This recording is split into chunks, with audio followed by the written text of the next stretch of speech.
সবাই খুশি, মেম্বার প্রধান সব খুশি। মেম্বার প্রধানও খুশি? হ্যাঁ, তোমাকে মেম্বার প্রধান ডেকে ডেকে বলছে? হ্যাঁ, বাহ।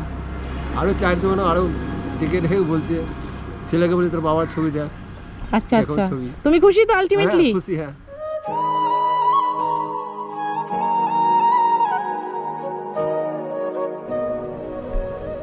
কোথায় ছিলে বলো তো তুমি? আমি ছিলাম একটা কলকাতা মহাজন এসেছিল, দিয়ে আমার 10টার সময় স্টেশনে বাড়ি গেছি। আমি সেই সকাল 10টা থেকে দাঁড়িয়ে আছি তোমার জন্য, জানো। ওখানে রিক্সা স্ট্যান্ডে জিজ্ঞাসা করলাম, দিয়ে বললো ভাড়া নিয়ে গেছে, 3টের আগে আসবে না। দিয়ে বললো এই রাস্তাতে দাঁড়াতে, তার জন্য দাঁড়িয়ে আছি যে ঠিক আসবা। আর এখন কটা বাজে দেখি, 3টে একই বাজে। ঠিকই বলেছে 3টের সময় আসবা। বলেছিল আপনি খোঁজ করেছিলেন? হ্যাঁ, আমি একজনা বলেছিল না, আমি খোঁজ করেছিলাম, আজকে আসবো বলেছিলাম। হ্যাঁ হ্যাঁ হ্যাঁ হ্যাঁ, তোমাকে খুঁজছি অনেকদিন ধরে। কেমন আছে শরীর? গায়ে জ্বর, খুব খারাপ। মহাজন ছিল বলে আমি এসেছি, না তো আসার কোনো প্রয়োজনই ছিল না। আচ্ছা, আজকে মহাজনের ডেটটা ছিল বলে এসছো। ওই ভাড়াটা তোমার পার্মানেন্টলি, যে মহাজন আসে মালটা নিয়ে যাও? হ্যাঁ, মালটা নিই। আচ্ছা, দোকানে দোকানে মাল দাও।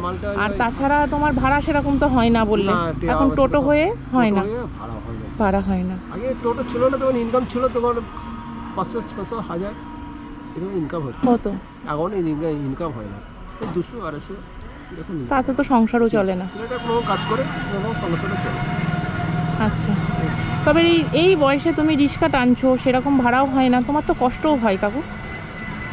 আর কষ্ট হলে আমার কিছু করা যায় না তো। এখন বড়ো ছেলেটা তখন অ্যাক্সিডেন্ট, আমি দুর্বল হয়ে গেলাম, স্ত্রীটা মারা গেল, আর বড়ো ছেলেটা অ্যাক্সিডেন্ট হয়ে গেল।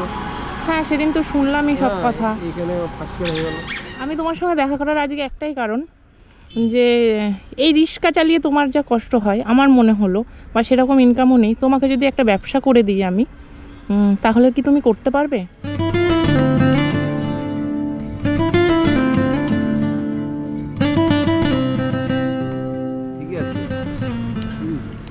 ঠিক আছে? হ্যাঁ, ঠিক আছে। এর পরের দিন আমি যে আসবো, এসে তোমাকে সব রেডি করে দেবো। তো তুমি বাড়ি গিয়ে তোমার মেয়ের ফোন থেকে আমাকে একটা ফোন করো, তাহলে আমি নাম্বারটা পেয়ে যাব।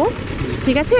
দিয়ে তোমার সাথে আমি যোগাযোগ করব, কেমন? এই যে এতে নাম্বারটা আছে, ঠিক আছে। অবশ্য করেই কিন্তু ফোন করো। 8টার সময় ফোন করবো, ছেলে আসবে। হ্যাঁ হ্যাঁ, বাড়ি 8টার সময় পৌঁছাবো। হ্যাঁ, ফোন করবে। খাওয়া দাওয়া কিছু করেছো? মহাজন পরোটা খাওয়াচ্ছি। মহাজন পরোটা খাইছে। বাড়ি যাবে কখন? বাড়ি এটাই চলে যেতাম 3টে 20-তে। আমার শরীরটা খারাপ, গায়ে জ্বর, 3টে 20-তে চলে যেতাম। সকাল থেকে কত টাকার ভাড়া হয়েছে?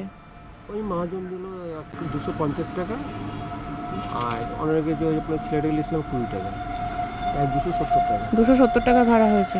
দিয়ে সারাদিন যে থাকো, 7টা অবধি থাকো, ক টাকার হয় বললে? ভাড়া কোনোদিন হয় না এখন। আচ্ছা, সেরকম ভাড়া হয় না। তাহলে আমি একটা কথা বলি, শোনো, আজকে তোমার শরীর খারাপ তো, তুমি বাড়ি চলে যাও। ঠিক আছে? আমি তোমাকে কিছু টাকা দিচ্ছি, তোমার শরীরটা খারাপ, তুমি ওষুধ কিনবে। এ দাও, 300 টাকা দিলাম। হ্যাঁ, ঠিক আছে, ওষুধ কিনবে। হ্যাঁ, আর এখন কিন্তু গিয়ে রিক্সাটা থুয়ে তুমি চলে যাও বাড়ি। ঠিক আছে? ঠিক আছে? আর অবশ্যই ফোন করবে, আমি তোমাকে একটা ব্যবস্থা করে দেবো। এইভাবে তোমাকে আর রিক্সা চালাতে হবে না। ঠিক আছে কাকু, যাও তাহলে।